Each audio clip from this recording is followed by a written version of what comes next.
So this week is Parshas Massei, Matos Massei, and there's a lot of different things discussed in this parsha, and there's a few verses here that are not well known, and they should be known better than they are.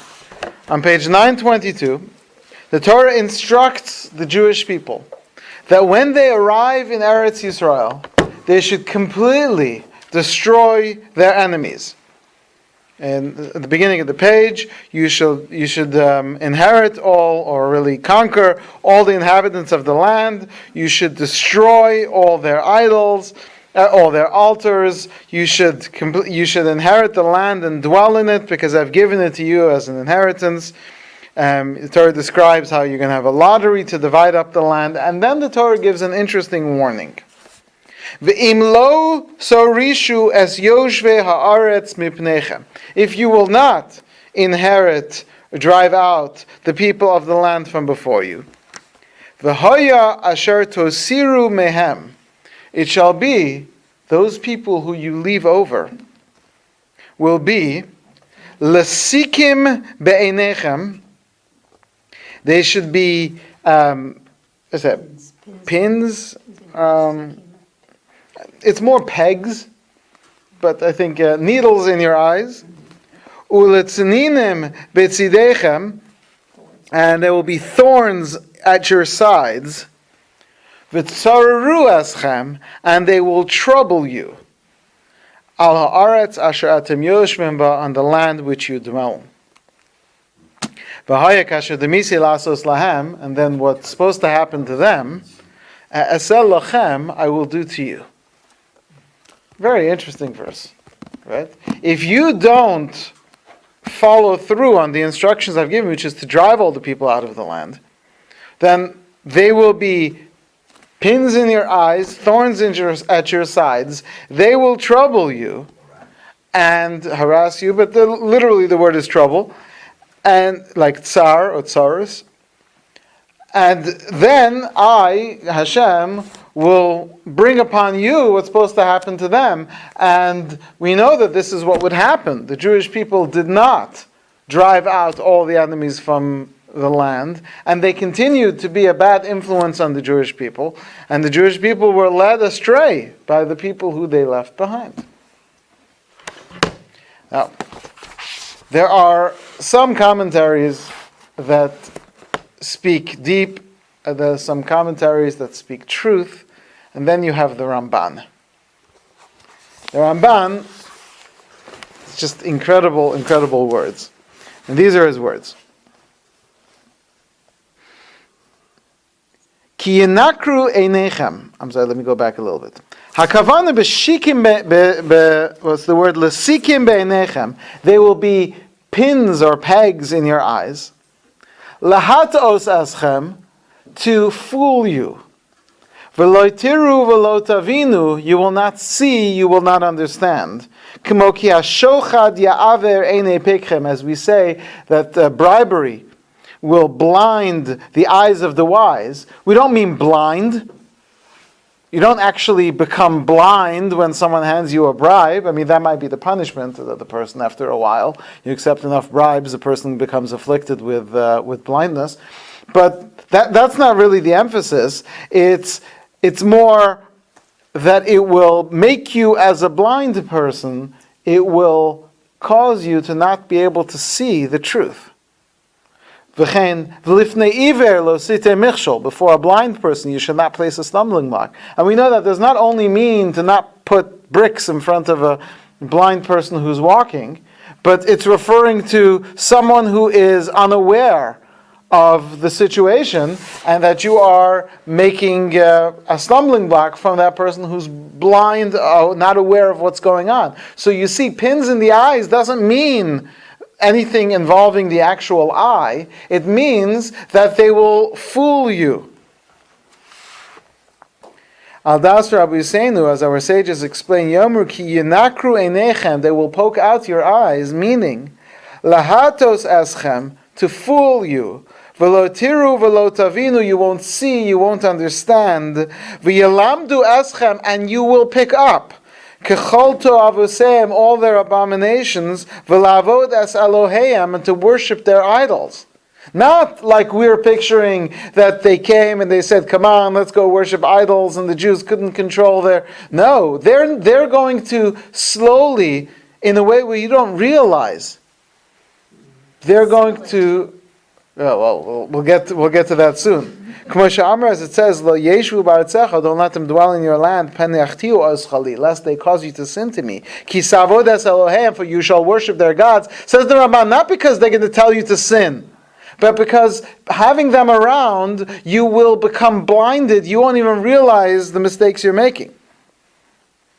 The achar sheyu shikim benechla. Listen to these prophetic words of the Ramban. And after they have been pins in your eyes, meaning after they've completely ruined your perspective, v'yatu eschem, and they trick you, lashuv me'acharai, to turn away from me, yiyutzininim mitzidechem, all of a sudden now they become thorns at your sides.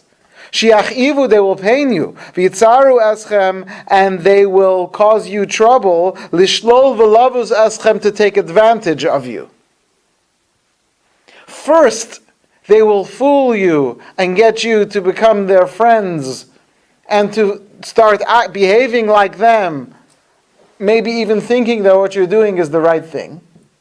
And then what's going to happen, and there seems to be no connection, but the Ramban is foretelling this on the verse, and then all of a sudden they'll say, we want the Jewish money, we want to be able to take what the Jews have. And then, once they've reached past the stage where they've finished plundering you and robbing you, V'tzaru eschem, they will trouble you. Shi'elachamu bachem, they will war against you. V'yaviu eschem b'matzor. This is the Ramban. How would you translate v'yaviu eschem b'matzor?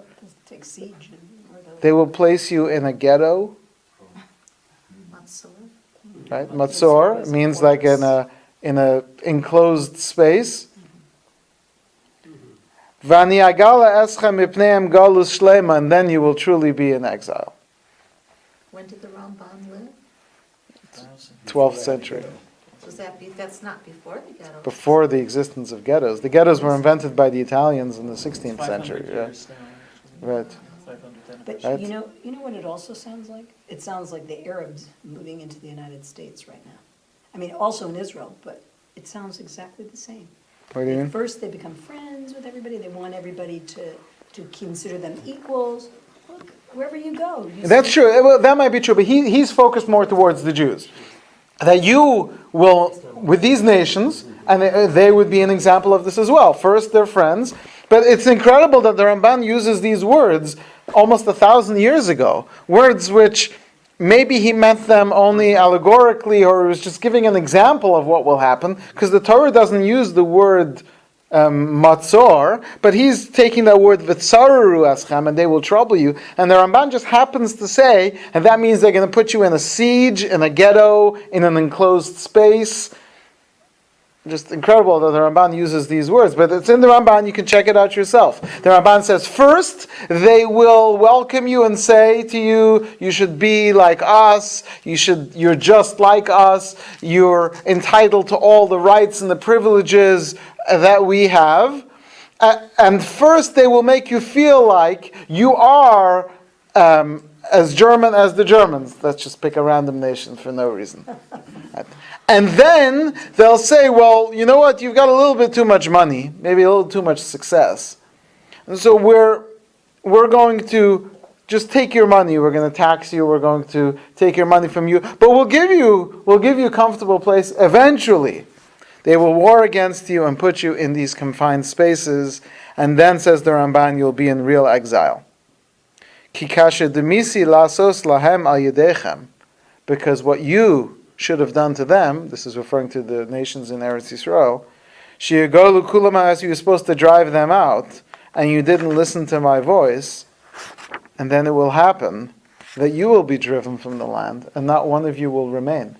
And it's interesting because the Ramban, as we know, arrived in Eretz Yisrael after his disputation in Barcelona, where he won the disputation, which, as you said many times, was very rare for a Jew to win the disputation, because you had to dispute against Christianity without saying anything against Christianity. And the Ramban managed to win the debate nonetheless, and as a reward for winning the debate, he was allowed to flee without being killed, which was kind enough. And so he went to Eretz Yisrael, and he said when he arrived in Yerushalayim, there wasn't a minyan in Yerushalayim. Hard to imagine. We've made up with plenty of minyanim today, but in his days, right? So he says, continuing on, now not all versions of the Ramban have the next lines that I'm about to read. This is put in from the manuscript called the Lisbon manuscript, which is where they found this. He says, and this is what Yehoshua uses similar words, they shall be for you, lepachu lemokesh leshotet v'tzidechem uletzninim be'enechem. The Yehoshua in Sefer Yehoshua also uses similar words, chapter 23, that they will fool you, and then they will, once you've become part of them, then they will reveal that they never really loved you, they just wanted to plunder you and destroy you. That's the Ramban. And since this is our last class on the theme of ethical dilemmas, I want to discuss this point of them fooling you. Rabbi Yerucham has a lot of discussion on this, but we have to wonder about this, because we were told about this. We were told, the Ramban told us, that you should know that you're going to live amongst these nations, and you will be fully convinced that they love you and they feel that you are entitled to this equal rights as they have, whatever rights they have. And the Ramban tells us you should know that it's all a trick. And nobody called this out. Nobody called it out because I am not the first one to say this. Everyone said this. If you would have said to someone in 1900 in Germany that in less than a half a century the Germans will attack and destroy and murder Jews in a way that the world has never seen, with a cruelty, they would have thought you're speaking fantasies, craziness. You're completely hallucinating, because it didn't make sense. We're talking here about the most cultured, sophisticated, advanced society in the world. The whole rest of the world looked up to them in terms of their behavior and their thought and their philosophies and their advancements and even their etiquette. And the Ramban says that part of the punishment of the Jewish people is that they should be allowed to be fooled, or they allow themselves to be fooled out of their desire to become like the rest of the nations. Almost as if Rabbi Yerucham is trying to say that had we not been fooled, then we might, as a people, might have avoided the severity of the experience which we went through. Now, in terms of ethical dilemmas, we're discussing ethical dilemmas. And we picked different examples, some recurring themes and some. But there is one point which runs through all issues of ethical dilemmas. All ethical dilemmas will generally have the perspective which is the true and correct perspective, and the way I would like the correct perspective to be, which might or might not match the true and the correct perspective. And in most cases of ethical dilemmas, if my opinion on what is correct and appropriate doesn't match what it seems is the right way, there must be something wrong with the right way. That's just the way we are. If we think ethically that something is okay, then if we're shown that it's not okay, that just means your logic you must be somehow, that logic must be off. Or it must be old, archaic. It must be out of touch. Because the way I perceive things, I know things based on my studies. And I've analyzed everything, and all of us think that we've analyzed every topic to its furthest extreme. And so if someone would show to us that we're wrong, there must be something wrong. Now, some people are very open to have their minds changed, but generally it's only something that they haven't thought enough about. And they don't feel that they've already formed an opinion. But something that I feel I formed an opinion about in terms of what's right and what's wrong, you're going to have a very hard time convincing me. And that's something which we have to question. Do I really have, am I really believing, or do all these ideas that I have, all these things that I've developed over the years for who gets to be shown kindness, and when is it okay to be cruel, and when can I step in, when don't I step in, when are things my business and when are they not? Famous joke about this, the man who sees this kid with 3 lollipops in his mouth. So he says to him, you know that's really unhealthy, 3 lollipops at the same time. So the kid says to him, well, my grandfather lived to 113.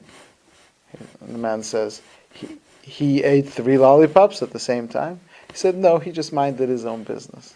But this question of, what is my responsibility, what is not my responsibility, this is something which we've all got opinions about. And we have a very difficult time questioning ourselves. Now these Pesukim are referring and are applicable to at the time when the Jewish people were coming into the land for the first time. Mm-hmm.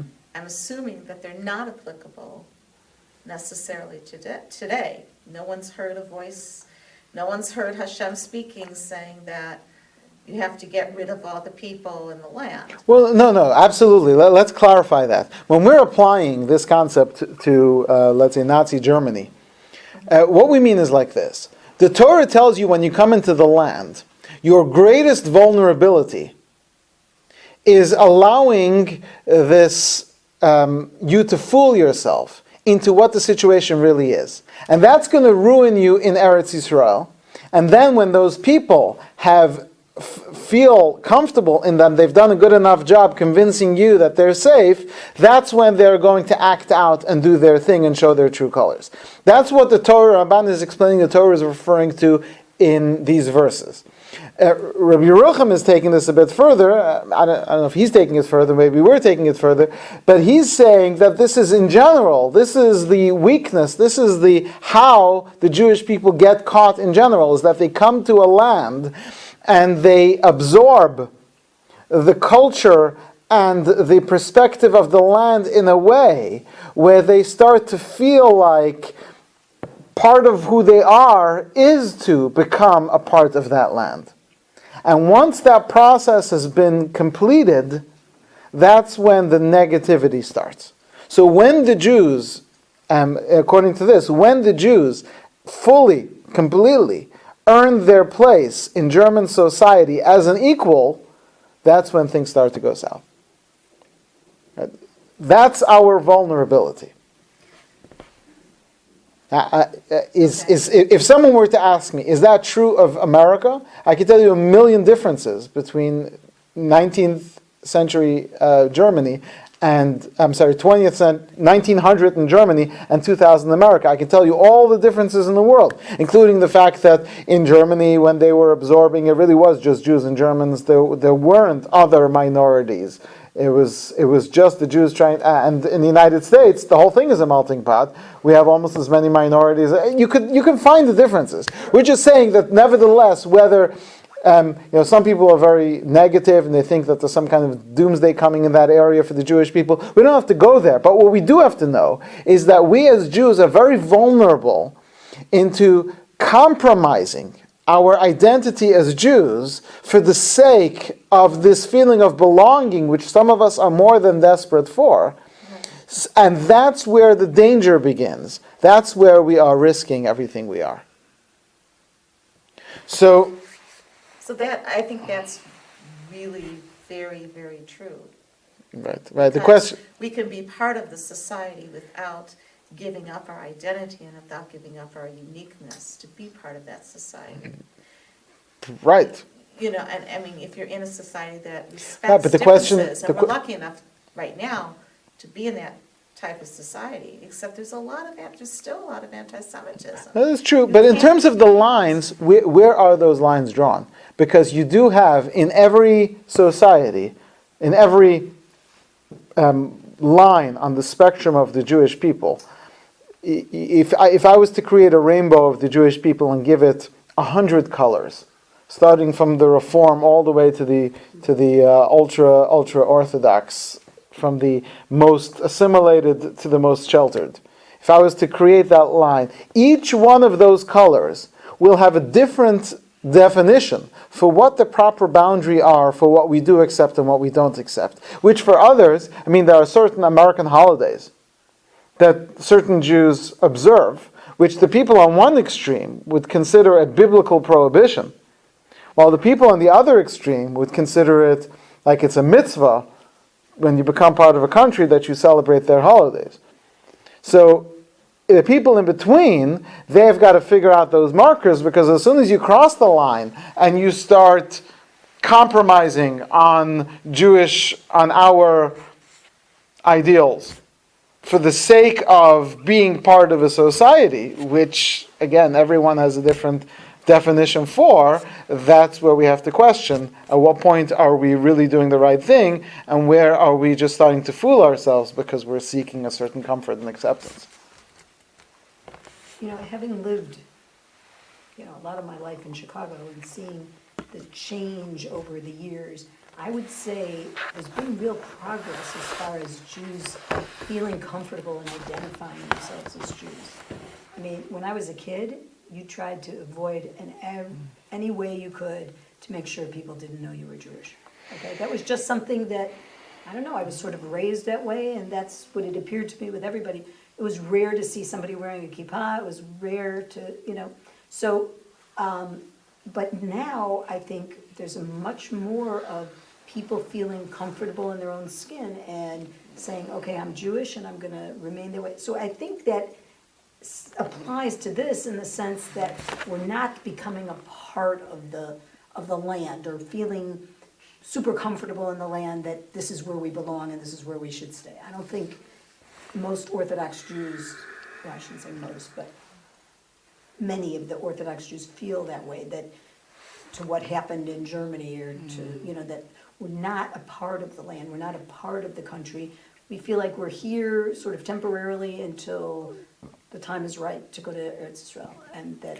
I think you're being very generous to the Jewish people at large. I think you're absolutely right, especially in areas outside of the major pockets of where the Jews are. Because I think in New York, in the Lower East Side, there was no one who was embarrassed to wear a yarmulke. But in throughout the United States, especially in those days, there was a lot more open bigotry. There was, people were still in the process of the civil rights movement, which went into the 80s, until you had affirmative action, which then pushed the other way. These are all today. If you it's so hard to be racist. It's just so inconvenient. You can't keep a job. You can't You can't do anything if you're racist. So now the racists are hiding, which maybe is a good thing. But it has turned around. They're part of the BDS movement. Right. Then they're not hiding. Well, that's not racist. That's I think that you're right, that there are certain groups, the Ku Klux Klan, for example, and so on, where the influence has certainly and blessedly waned. But at the same time now, I think we have a different kind of bigotry in this country, and that is, it's not particularly directed at Jews. It's directed at religious people of all stripes. absolutely. And so I think that what the Ramban said is apt when it comes to what we might call secularist, that they were our friends at first. You see, we're going to keep people from taking out specifically at the Jews. But so now what we have is a society in which having religious principles is considered itself to be bigotry. Right? Right? It's kind of like domestic violence, except on a macro scale. Domestic violence, you have in a shorter time period, the abuser is nice, and then they're not, and then they're nice, and then they're not, and they suck the person in through the cycle. The person keeps thinking, oh, it's going to get better, and then they get. No, it is absolutely. And It's so absolutely. this is kind of like societal domestic violence. It's. No, I think that's a very fair analogy because you have to wonder. You have to wonder, and I understand things are never as simple as I'm describing. But a woman who is experiencing any type of domestic, it could be physical, it could be verbal, it could be emotional, whatever difficult if you ask her, how did you get into this position? She will tell you, he was the nicest guy. And the thing is, his friends would have told you that he wasn't. Right? And then there in many of those cases, they were told. In many of these cases, That's not true. I'm not saying all cases. I'm saying in many cases they were told, this man is a harsh person and he's whatever. And she said, well, I don't see it. He's nice to me. These are situations that have happened, and he's nice to me. He takes care of me, and because he's in this state where he's now trying to court, that's a good word, to court her. So and once she angers him, right, now she has asked for it. All these psychologies that happen within the state, and 10 years later she finds herself in a situation where she's unable to escape. But many times it's more that the entire time, it's not so much that he's fooled her, as much as she's fooled herself. And many times that's the case. And this is not only true of husband and wife, sometimes it's true the other way. So, abuse works in both directions, even though society generally looks more harsh upon one direction. But in all kinds of relationships, there are people who are abusive in relationships, and the way that they get there is that they first lure the person with this sense of comfort and safety and security, and then once they feel that they have that person, then they can reveal their true self. That's an incredible analogy. I have to dwell on it more. If we wouldn't. I disagree with you that the person, the victim, has lured themselves or deceived themselves into that state. The way it's done is in such a way that they're left with no choice. I understand, but they're dissociated from their family, they're dissociated from friends, just part of the abuse is that, and then they're left with, what do I do? How can I get out of it? But we're talking usually after. right. We're talking about a very. That's what I'm saying. I don't want to dwell on this too much, but we're talking here about a cruel person. This is a cruel person. Anyone who controls and hurts and abuses another human being is a cruel person. Cruel people cannot fully hide their cruelty, even if they're psychopathic in that way. They cannot. There are clues. There are there are times when things can be seen. Absolutely. Like they want to know where you are at all times. Well, it's love. He loves me so much that he wants to know where I am all the time. So I have to tell him where I am. But right. So initially it looks like concern, and it's really not. I'm only disagreeing with you about the part that the victim really should have known, because I'd say maybe not they should have known, but they could have known.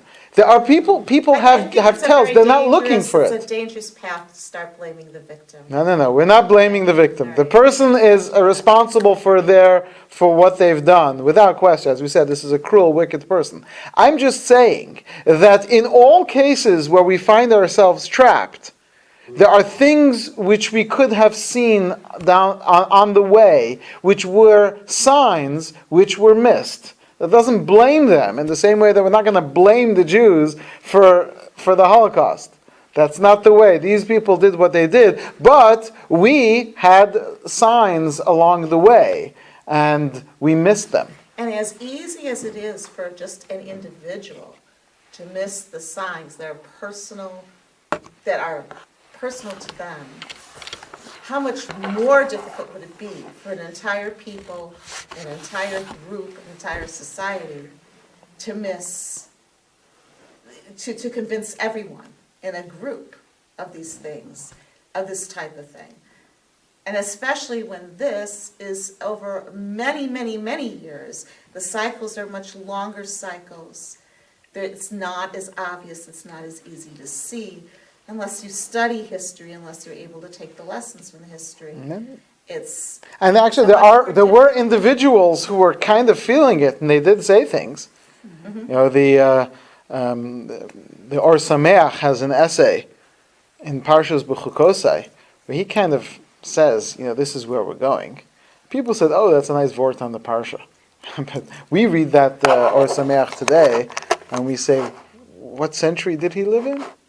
Did one of the great rabbis say that Germany was going to be a country of blood and Jews should leave? And this was like 100 or 200 years before the Holocaust. Yeah, that's what we're from. Was he were? That was Sameach. I think that's Yeah, it. okay. No, he lived like 50 years before. Oh, 50 years Yeah. A little more. So let's. I'd like to bring this back to where we were going, because no, this is all important. Because what this is about, what this question is about, is how much do we really check our information? How much do we really check the way that we feel, the way that we believe? How much do we question ourselves and all these things which we've created as givens and taken for granted? And so many dilemmas and issues can be resolved if we allow the truth to come to us instead of us trying to lead ourselves down a path where many times delusion is the direction we're going rather than the truth. So there's a fascinating Chovos Halvavos. Chovos Halvavos is in Shar Yichud Amasa, and I quote, "My fellow human, Ben Adam," he says, "you should know that your greatest enemy is your evil inclination. He is in control of your strengths. He is a part of your natural spirit. He is a partner with you in taking control of your physical and spiritual senses. He rules and takes control over the secrets within your soul and all the concealed parts of you. And he counsels you on every movement that you do with your will. Every single thing you do, your evil inclination has an opinion.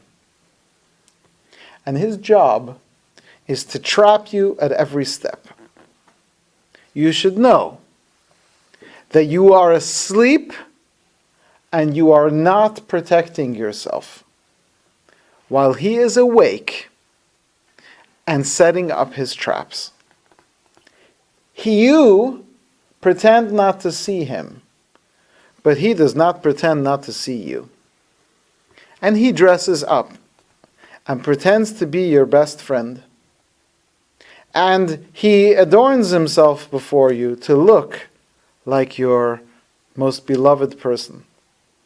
With his sharp cunning, he becomes your dearest friend, your wisest counselor, and your most loyal beloved. From his movements and his hints, you would fully believe that he wants to do your will. But he is shooting at you deathly arrows to remove you from the next world." What does that mean? That means that every single moment in your life, there is a part of you which its job is to counsel you to do the exact opposite of the right thing. At every moment in your life, there is a part of you telling you to do the wrong thing. You are never, ever, 100% fully wanting to do the right thing because you have a Yetzer Hara. and it tells you to be lazy, to be cruel, to be mean, to be overkind, to be indulgent at every moment in your life. And you should know that that's mixed in to all your thoughts and to all your beliefs. Every single one of the opinions you have, somewhere in there there's an evil inclination, which it could be that you've overpowered him and overcome him in your conclusion. For example, you might say to yourself, do I want to keep Shabbos? Do I not want to keep Shabbos? But keeping Shabbos, I'm going to lose my business, I'm going to do work. That's Yetzer Hara speaking, right? He's your friend. He's making it seem like he's worried about that's the part of you which wants to do bad. And even though you come to the conclusion that, no, you're going to keep Shabbos, you're going to observe the mitzvahs, that means you've overcome your evil inclination. But even within there, he's still telling you, you know what, you're keeping Shabbos. Everyone read the screw tape letters? Right? So, in the screw tape letters, there's this devil who's supposed to report to his superior officer and tell him about his job to try to convince his patient to get him to commit sins, and he's failing. And the man says to him, you've got to do a better. This is C.S. Lewis. So at one point the devil says, "Well, I couldn't get him to sin, but I did." This is incredible. C.S. Lewis, you would think. He's not a Jew, but to think like a real Baal Musar. So he said this little devil says to his superior officer, "I couldn't get the man to sin. But when he beat me, I got him to feel pride about beating me." So while the man thought he was winning, and he's like, "No, I overcame the devil who's trying to tempt me," the devil was with him, telling him to feel that pride. Look, you overcame me. The level of challenge that we're going through, that's what the Chovos HaLevavos is trying to say, the level of challenge that we go through is incredible. And so what that means is, for our sake, we really have to question all these, and that is the area where if we allow ourselves, something within ourselves, to work us so hard and to fool us so hard, how much easier then is it for someone else to confirm those things within ourselves? There are many people who lost the fight. They came on the boat to America. I hate to say these words because the words themselves are blasphemy. But as they arrived, they dropped their tefillin into the ocean.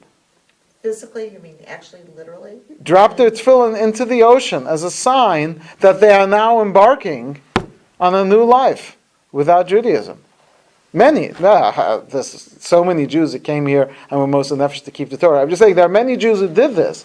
They must have been, there's a lot of pain behind that. Absolutely. And some of these we're talking even before the Holocaust. They came, they were looking for an escape, so they were already ready to make a new life for themselves, to leave behind all the pressure that they felt back where they were, and now nobody knows them, they could start again without all these limitations. There are some people who showed up and decided that they're going to be even more religious. They had all these problems of people who didn't, right? But some went the other direction.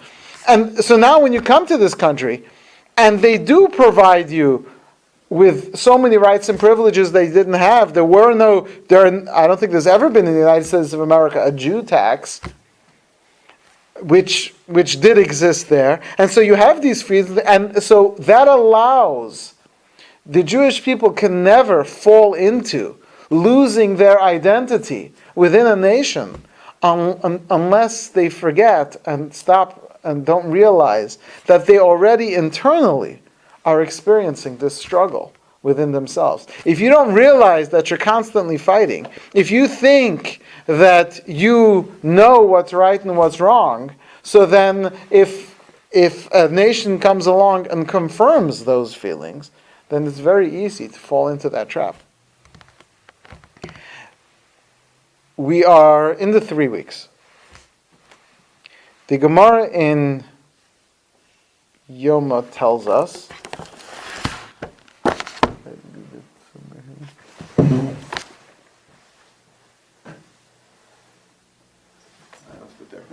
the Gemara in Yoma tells us that the first Beis Hamikdash, the first temple was destroyed because of the three cardinal sins: Avodah Zarah, Gilui Arayis, and Shvichas Damim. Idolatry, adultery, and murder. The second temple was destroyed because of sinas chinam, baseless hatred. Says the Gemara. These are the words of the Gemara in Yoma 9b. Rishonim shenizgala avonam. The first temple, where they knew what their sins were, nizgala kitzam, so the end was revealed. They were told, 70 years you will be in exile, and they were in exile for 70 years, then they came back. Achronim shelo nizgala avonam, but the later Beis Hamikdash, second Beis Hamikdash, where their sin was not revealed, no lo nizgala kitzam, there was no date given for the end of the exile. So commentators are struggling. What does that mean? They didn't know what this sin was. So some of them learn literally that they didn't know what they did wrong. And the question is, why the fact that they didn't realize what they were doing was wrong? Why is that a reason to withhold from them the time of the redemption? Says the Ben Ish Chai, I wish that all the Jews would consider this and take this to heart.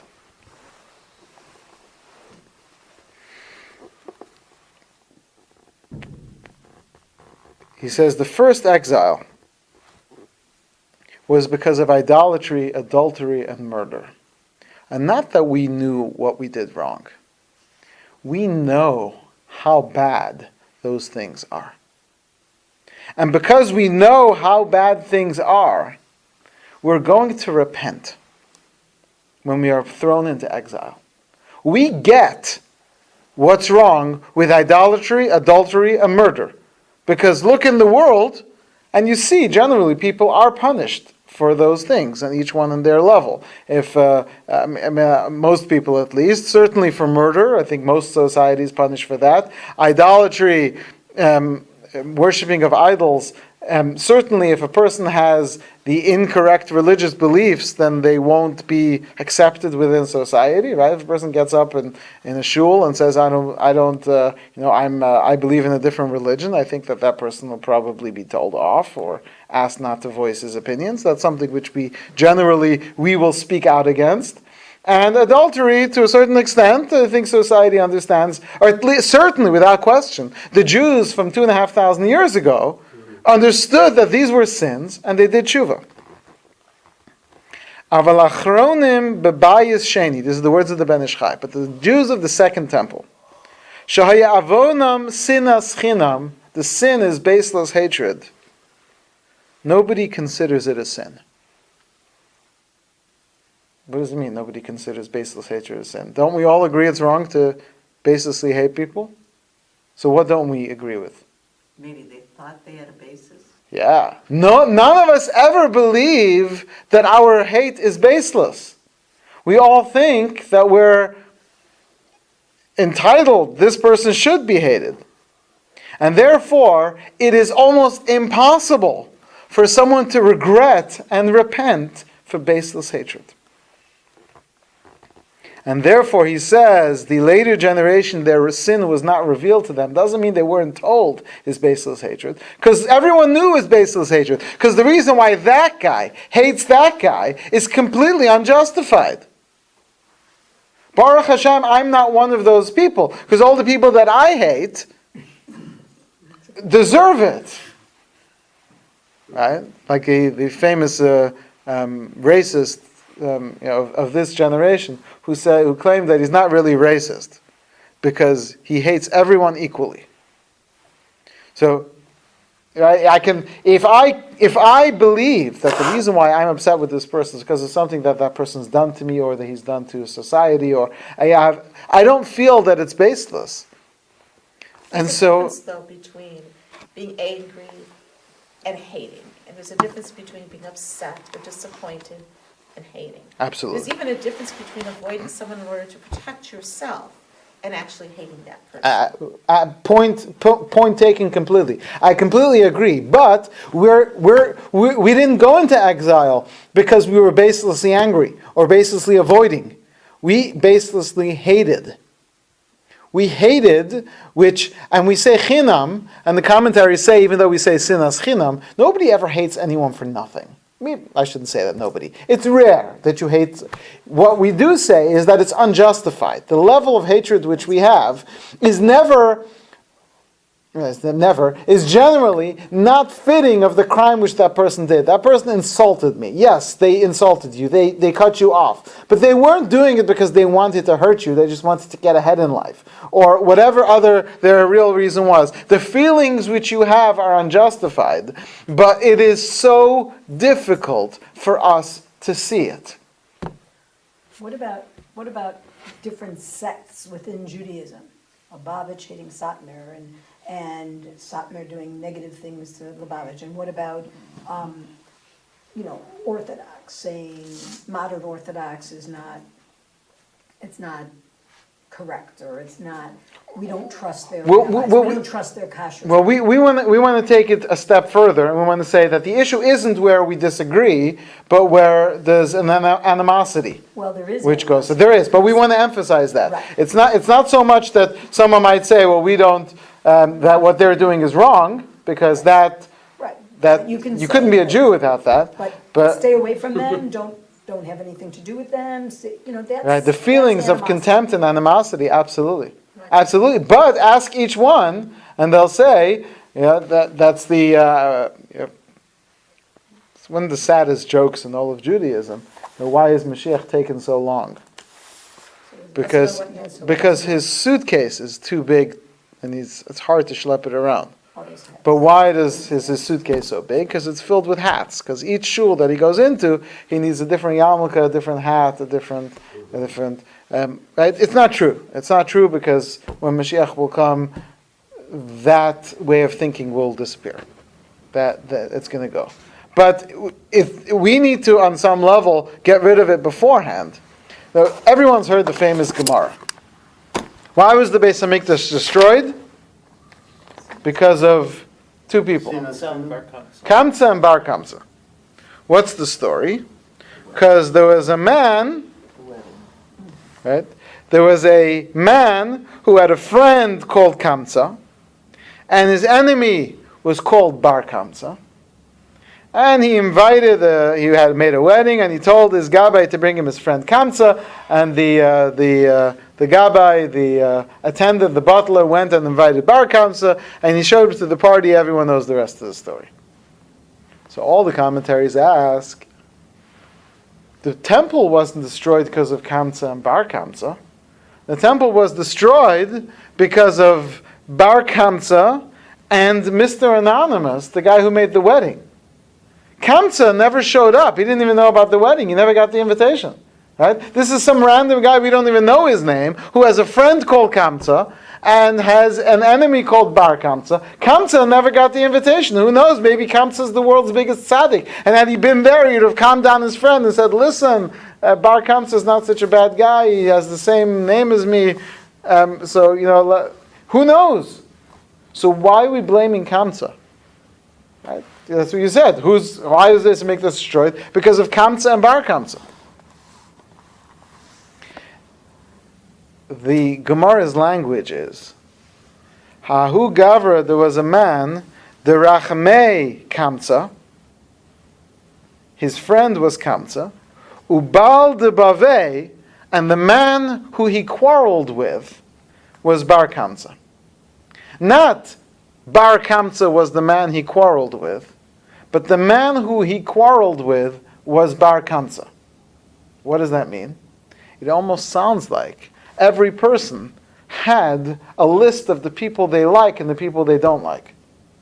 So the man who is my friend, that's Kamsa, and the man who's the guy I fight with, that's Bar Kamsa. It doesn't say he was in a fight with Bar Kamsa. It says Baal de Bavei, the man who he fought with. In other words, the Gemara is telling you that this was the kind of society where people started making lists in their heads of people who I do associate with and people who I don't associate with. And then that turns into something more of people who I associate with, not just people I don't associate with, but people I don't associate with. is that any different from a lot of people today? I mean, I get that. Yeah. Yes. And if we The clicks and, yeah, and when we talk about sinas chinam, it's not just the people who I snob out. Is that the word, to snob someone out? Right? Snob. When you're snobby, right? You snub them, but I mean when you snob someone out, like you're beneath me. It's not just that, but we tend to. We've created these lines within these are the people I like, these are the people I don't like. And the whole society does this. Yeah, that's exactly what we're doing. So we're blaming Kamsa and Bar Kamsa. We don't mean it's because there were these Kamsas and Bar Kamsas. This was a common, everyone in that society had their Kamsas and their Bar Kamsas. And we want to look at some of the popular people in our society and say, well, that's who this is referring to, because they don't talk to me. So then that means that they're being cliquey. But all of us do this. Every single person has the people who they will talk to. Everyone has people that they look down to that are beneath them. Everyone does this. So we can't turn to anyone else. But what happens is, I would go back to the beginning, is that the key to this, says the Ben Ish Chai, the reason why it's 2,000 years, it should have been 70 years. He said, we know that Sinas Chinam, it's the equivalent of those three. It should have been 70 years, except after 70 years in the story of Purim, the Jewish people said, worshiping idols, what are we crazy? Look at the miracles Hashem performs for us. The Jewish people started to love each other, and they started keeping the Torah, they accepted the Torah with love, because it was clear to them.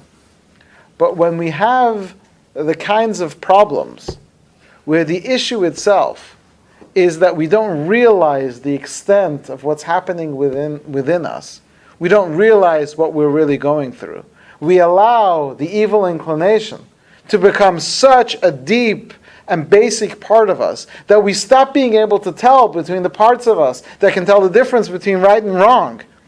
And all these things which we justify. And I guarantee you that if you would enter the mind of any of the people who commit these atrocities, the major ones or even the minor ones, if you would enter their mind and see the logic that they see, you would think differently about the way that they behave. I guarantee it.